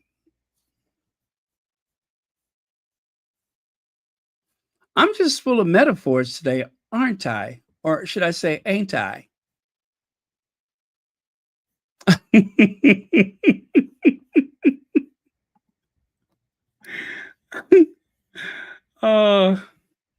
I'm just glad that he stayed upright through the entire thing because, there's always that chance that that he's going to go belly up. You know what I mean?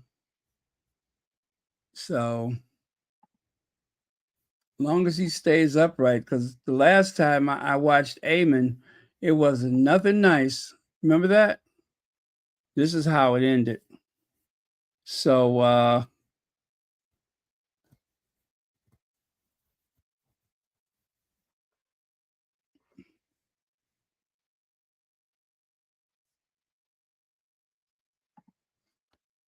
yeah, I hope so. But you guys, at the same time, Harry wants his kids to see England or the United Kingdom or Britain. He wants his kids to see that.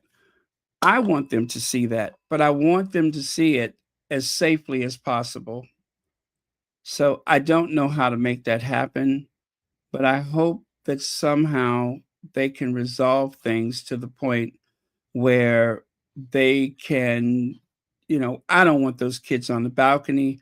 I don't want them in any carriage procession or anything like that. But I do want them to go to Althorpe. I do want them to go to Balmoral and Windsor and all those things. I do want them to see that. I want them to see their birthright. I want them to see what they've been born into. It seems so unfair that they're being denied that because of the bully, or actually there's two bullies. There's Charles and his son, but it's so unfair. I mean, it's not for the sake of Harry, it's for the kids. He wants to share that with his kids.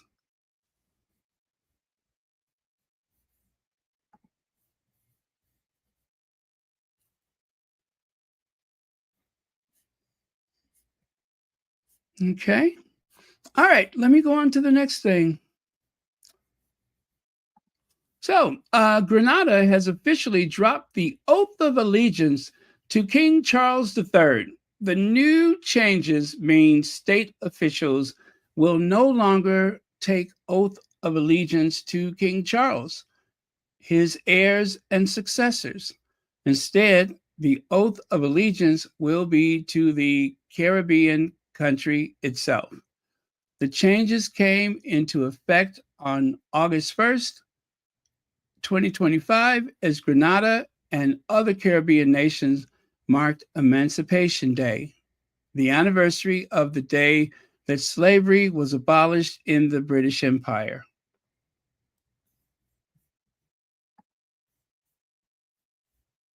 Unfortunately, they haven't got rid of this thing yet. Not the Caribbean countries, but Britain. That is still a thing. That is still a thing.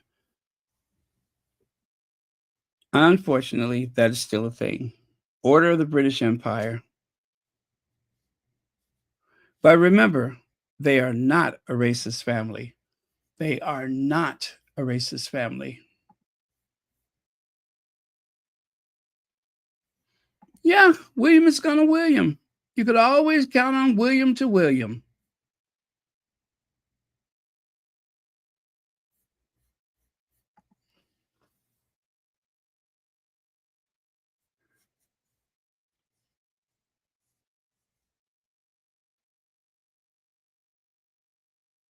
Yeah. Yeah. And we don't even know if Meghan is going to come to the Invictus Games. But what we do know is just before, like that week of the games, they are going to they're going to start beating that drum. Are you going to boo the Sussexes if they come to the Invictus Games? Are you going to boo Meghan if she comes to the Invictus Games? And what happened? Ever since they've been asking that question, everybody in the family but Meghan and Harry has been booed. I mean, booed and booed, peppered with eggs and everything else. It's not the Sussexes that need to worry, it's the rest of those people.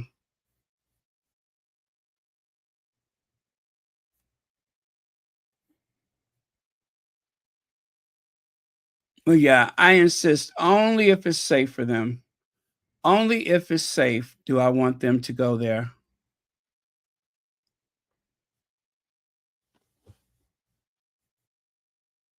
Oh, good for them. Good for them. I have one question. Oh, I'm sorry, that's not for me. Sorry about that.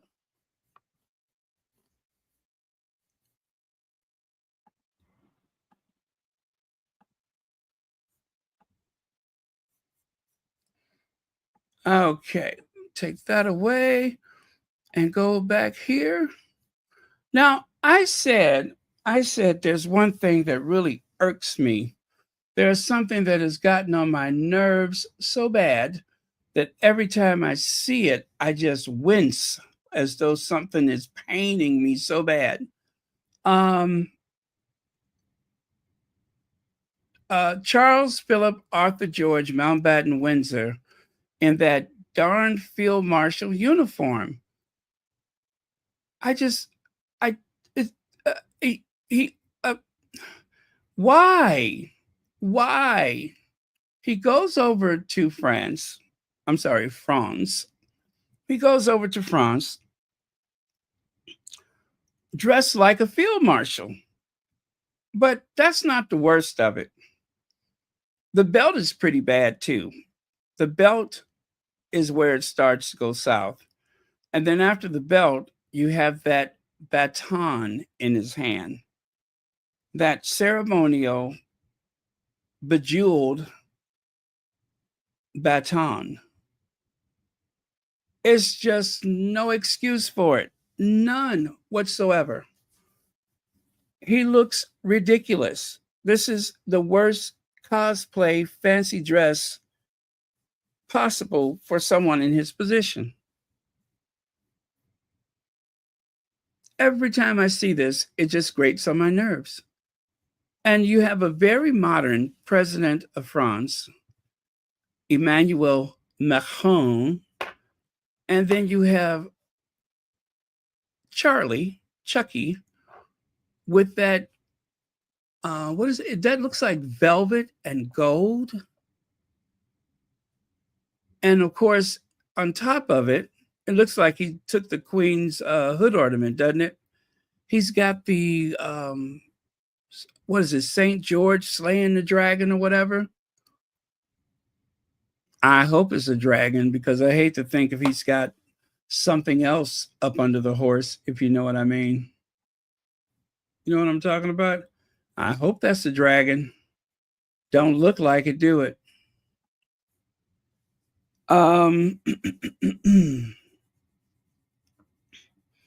But he looks ridiculous, silly.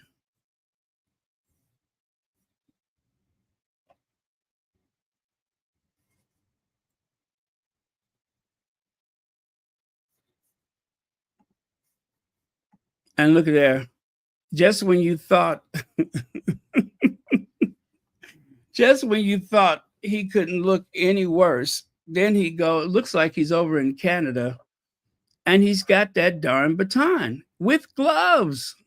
He's got on gloves and a baton. This is some serious role play. This is some very serious role play. And I, for one, am not having it. This man got a problem. I wonder if there's, let me see. How many ceremonial uniforms does King Charles III own?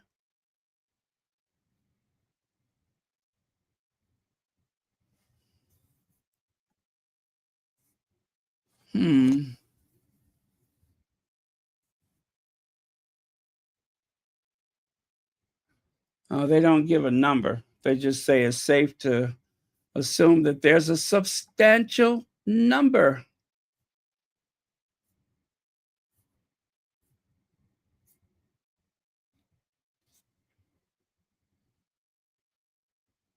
Well, he's got a few. Okay. I'm going to continue. So this was from yesterday. And check it out. There's that white dress. And you know what? I do not have a photo handy. That's the white dress that Meghan wore in Central Park.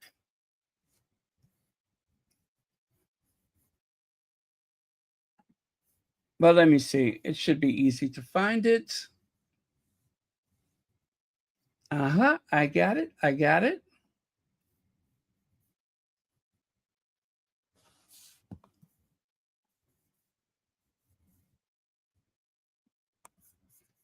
Okay, stand by. The photo is coming.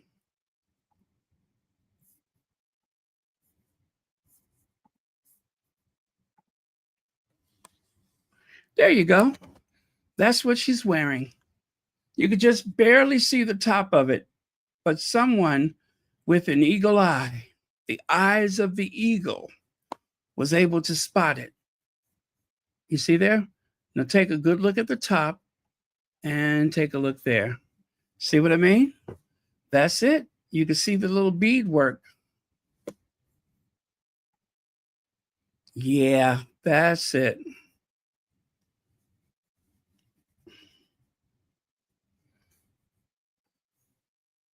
And the restaurant is called Funk. Or is it Funky? Funk.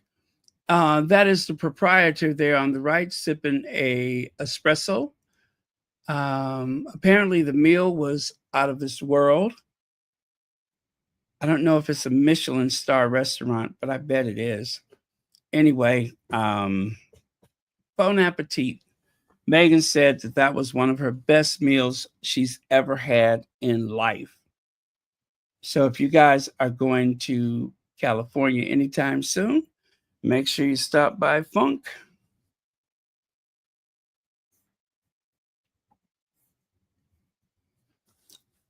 New pick. What's better than a glass of rosé on a sunny day? Rosé popsicles, perchance. Yes, please, and thank you. Shop our newest Napa Valley summer favorite while supplies last. Wow, now there you go. I would have never thought to do that. But yeah, I bet that's amazing. That is amazing. It can also help you pace yourself.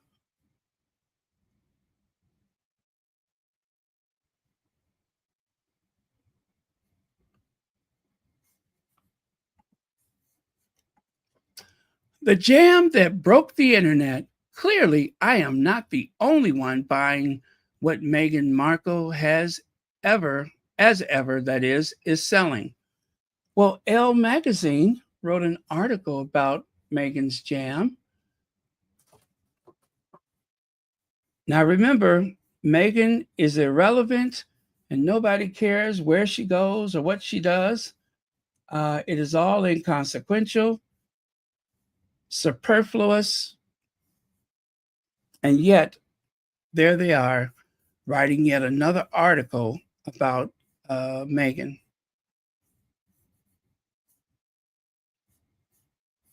So it says here, I didn't get the jam. That's not something that I would normally disappoint me. That would normally disappoint me. But there I was, not typically an eater of jam, feeling quite let down. The email from As Ever team informed me that I would not, in fact, be receiving the buzzy new apricot spread from Meghan's lifestyle line. And I wasn't alone. I check out in under 10 minutes during the As Ever's second product drop. But within days, like many other purchasers, I got the dreaded notification that the jam wasn't available due to high demand, of course.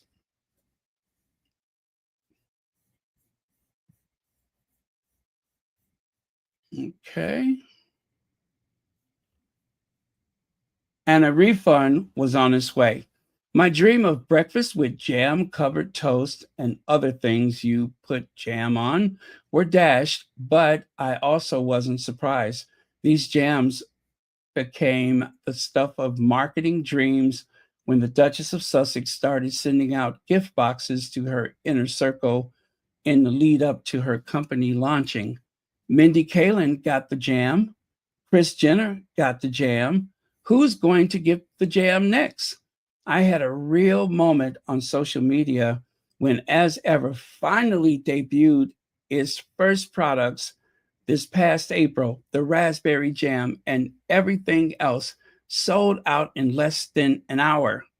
Building on the popularity of Meghan's Netflix entertaining series With Love, Meghan, As Ever has seemed so far to be a viral smash.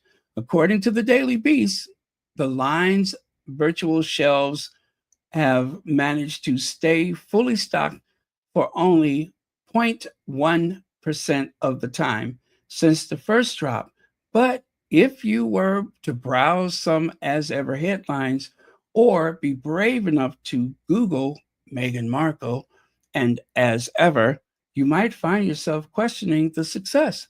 You'd instead hear from insiders that Meghan Markle actually is cooked because her brand mishaps, and that her newest products, a rosé, is actually the nail in the coffin for her because of no demand. But the thing is, I didn't get the rosé either. It also sold out within minutes. So it goes on to say that so you can see why this kind of coverage has me, someone without any jam or without any rosé, scratching my head. From the coveted fruit spread to wine to supremely Instagrammable flower sprinkles, it's obvious there are buyers out there for what Meghan is selling. But because the As Ever products consistently go viral and sell out very quickly, I'm supposed to believe that the Duchess is a total failure. These clickbait declarations of brand disaster focused on empire building and margins of monetization always contain assurances of Meghan's impending flop. They miss, though, what is really setting As Ever apart. The brand is Meghan Markle's on her terms. That is what's setting it apart.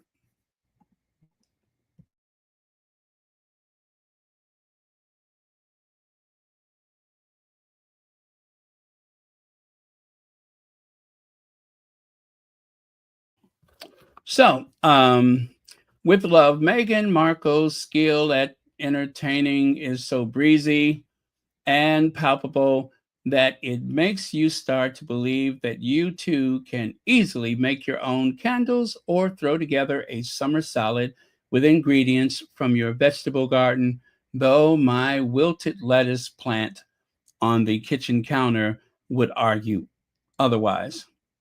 The best lifestyle doings have this magical aspirational quality in spades. Martha Stewart, of course, and Ina Garten, even Gwyneth Paltrow, when they share little hints of who they might be off screen, when they share little hints of who they might be off screen, like Ina skipping a cocktail, Martha posting a thirst trap before an update on her donkeys, Gwyneth dicing onions in Italian pajamas. It can build connections and drive consumer behavior, a measurable thing that Harvard Business Review calls emotional motivation, which is why I have several bottles of wine that I may never drink. Marco's skills at entertaining is so breezy and palpable that it makes you start to believe that you can easily make your own candles. Marco's long been a natural in this space, from her pre-royal blogs days to the TIG to now on Netflix, arranging unruly flowers in an artful tablescape and preparing lavender-scented cooling towels for a post-hike refresh. She has given me things that I never knew I needed in my life, but have since discovered are absolutely divine, no matter how many times my spouse says, "Why are we keeping towels in the refrigerator?" Oh man, that is cute. So their spouse is saying, "Why do we have towels in the refrigerator?" Anyway, and I feel the same way. It makes me feel like I can do stuff that I would normally not do. I did make the crepes, and I am really gaga about those shortbread cookies. I even made the ones with the little, you put your thumb and you put the jam in it and everything. I put the edible flour sprinkles on it. I mean, I was doing the thing with that stuff. And it did not take very long. You get unsalted butter, you blend it. What could be easier? Now, of course, it's ready-made cookie dough. You're just doing that little bit to it. You want to chill the dough so that when you slice it and form your cookies is so much easier. But I don't know, it just made me feel connected to the kitchen. It made me feel connected to my day, connected to my life. And it was slowing down instead of going down the cookie aisle at the grocery store. And I have to tell you, as much as I love shortbread cookies, I enjoyed the ones that I made myself so much better than buying something that was store bought. So um, I'm loving it. I am loving it. And the rosé is delicious. I don't drink a whole lot. As a matter of fact, I told you guys I hadn't had anything to drink in about 4 years. Yeah,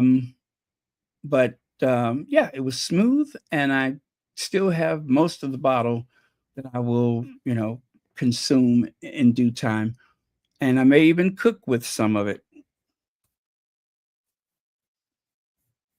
So it says here, Marco's skill at entertaining is so breezy and palpable that it makes you start to believe that you can do it easily. Make your own candles. Marco's long been a natural in this space. I think I did that already. But it also, but I also imagine that despite her ease on screen and craftiness with essential oils, that her move back into the lifestyle arena wasn't a decision she made lightly. This is a woman who, since bursting onto the international radar 8 years ago when her engagement with Prince Harry was announced, has received a genuinely shocking onslaught that is, of negativity from the tabloid press and beyond. You may recall, for instance, when she served avocado on toast to a friend, and the British press linked this gesture to perpetuating the scourges of drought and murder. It's no wonder that since she and Harry left the constraints of the British monarchy behind in 2020, Markle has until recently shied away from social media, only sharing the occasional peek into her real world. Since rejoining Instagram at the start of this year, this has seemingly been her posting philosophically many delicious looking dishes and garden sun filled afternoons with infrequent snapshots of her behind the scenes work and family lives. Family lives sprinkled in. Okay, the family lives sprinkled in. As ever, with all of this Lux coveted offerings seem to be a continuation of that ethos. Markle has, Markle says as much on the brand's website, describing it as an extension of how I love. Okay. Oh, one more paragraph. Whether this translates to simply a niche, though viable presence in the market or a Fortune 500 company remains to be seen. For brands so intimately tied to a particular personality, there's a delicate balance act to not only generate interest, but to also sustain it. People's interest in the Duchess of Sussex should never be in doubt. And Meghan has savvily established as ever in this light. The Duchess is aspirational in the little glimpses she shares, but mostly unknowable, and that's okay. Everyone still wants to jam. Some people get it, some people don't. Still, we're all intrigued by it. Exclusively, right now at least, is a feature of the as ever, and for celebrity driven brands, that's often a key differentiator in such as the oversaturated market. It certainly seems to be working on me. I like Meghan. I'm rooting for her. My misadventures in procuring the jam has only spurred me on. I'm certain I'll get that fruity spread one day, even though I'm not sure what I'll put it on, probably toast with flour sprinkles on top. Now, that was delightful. Who wrote that? Let me see. Catherine L. Hensley. Okay. Now, that was quite harmless and enlightening and inspirational. I love it. Okay, let me see how much I got left, you guys. I think yeah, I don't have much after this. Vogue magazine wrote an article. I'm not going to read that one though. See there? Is Meghan Markle's as ever rosé actually good? Of course it is. Matter of fact, I'll do that one tomorrow. Ah, look at the artwork though. Look at that artwork. Isn't that beautiful? I am loving it.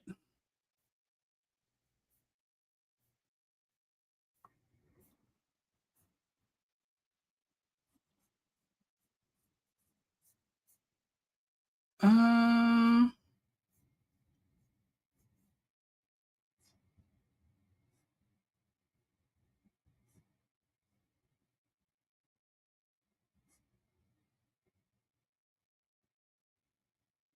okay, you know what? I lied. I'm just going to tell you the outcome of their tasting.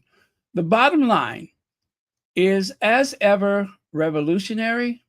No, but it's genuinely well-made rosé that happens to have a famous name attached. It tastes like a wine first and celebrity product second. The technical execution is solid. The flavor profile is compelling, and the structure suggests this will drink well for the next 2 years. It's perfect for sophisticated summer entertaining, pairing with Mediterranean cuisine, or as an introduction to more serious rosé for those used to lighter styles. So, in other words, it's good, it's great, it's perfect. Um, and that's it. That's it. So we won't have to do that one tomorrow. Long as it's positive, that's all I care about. Oh my God. Look at this. I'm watching a movie on my lunch break and it's set in the 1970s. As soon as I saw this woman's dress rather, my mind immediately thought of the garden party dresses Kate and Sophie wore. So now when people say we're making up that dresses they wear look old, just show them this. Oh man. Okay, so I see it. But I wasn't satisfied. You all know I'm never satisfied. So what do you think I did? What do you think I did because I was unsatisfied? I'll show you this. See what I did there? I wanted to make it easier to see what that person mentioned. So there. Pretty good, huh? Thank you. Thank you. But yeah, I definitely see it. I see it. Little garden party on the prairie. Yeah, the little garden party on the prairie dresses.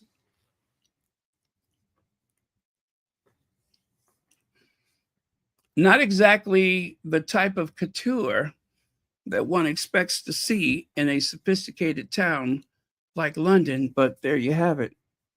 They'd really be out of place in Paris.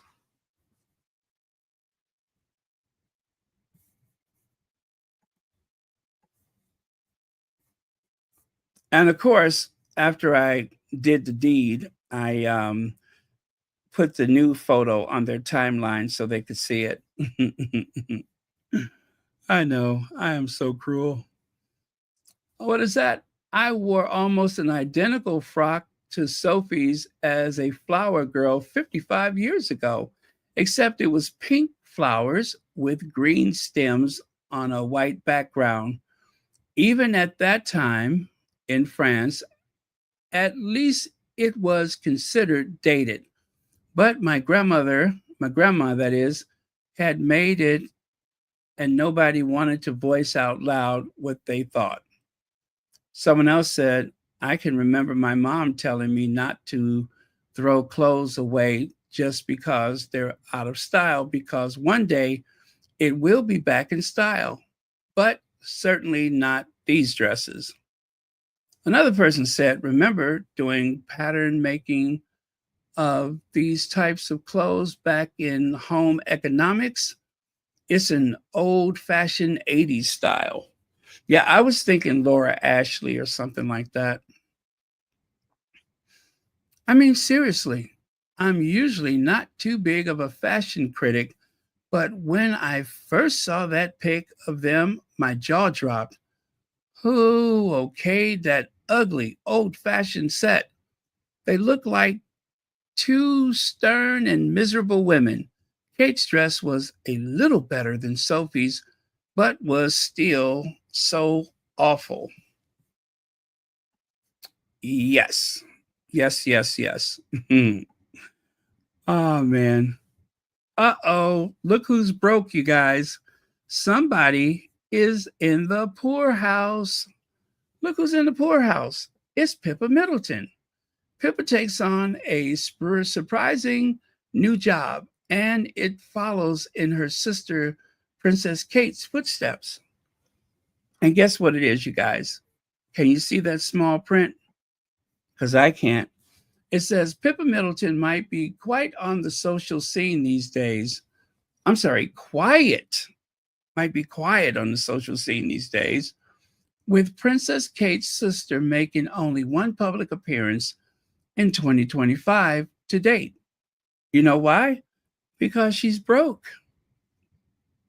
Because she's poor. They ain't got no money. But it turns out she's been busy planning a new business with the Daily Mail's Maureen Eden, revealing that Middleton has received permission to build a nursery school on their English estate, a move that ties into Princess of Wales' biggest passion. They're broke. Do you know how many people I know that opened up a daycare because they were broke? Eden writes, the local council members gave Pippa and her husband, hedge fund manager James Matthews, the green light to establish a nursery at Buckleberry Farm.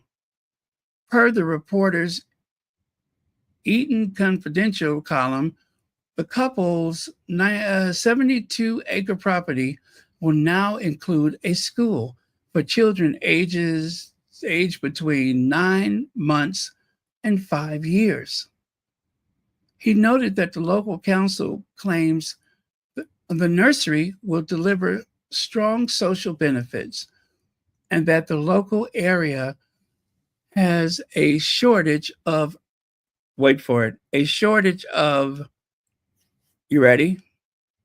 Early years places. So they're going to try to tie this into early years. I'm telling you, that heifer is broke. Broke. Civics Unplugged. Fellows drive bold vision for the future at Civic Innovation. And you know what? We'll talk about that tomorrow. Thank you so much, everyone. Thank you for watching Royal Sussex. Let me see. She's gaslighting the public once again. Yeah. Thank you very much, Yasmin. Poor Pippa is far from poor, Baron.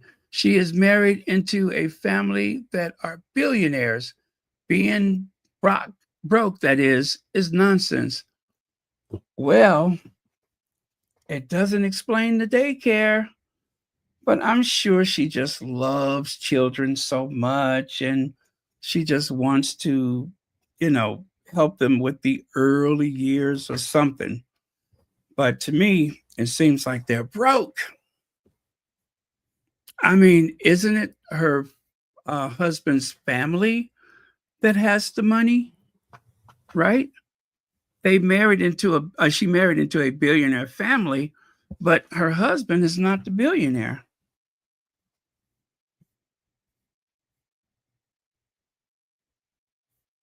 Let me see here.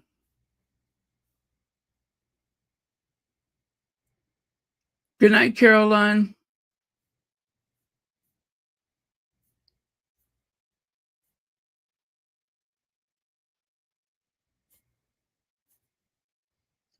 Okay, cheers. Love you guys. Good night, everyone.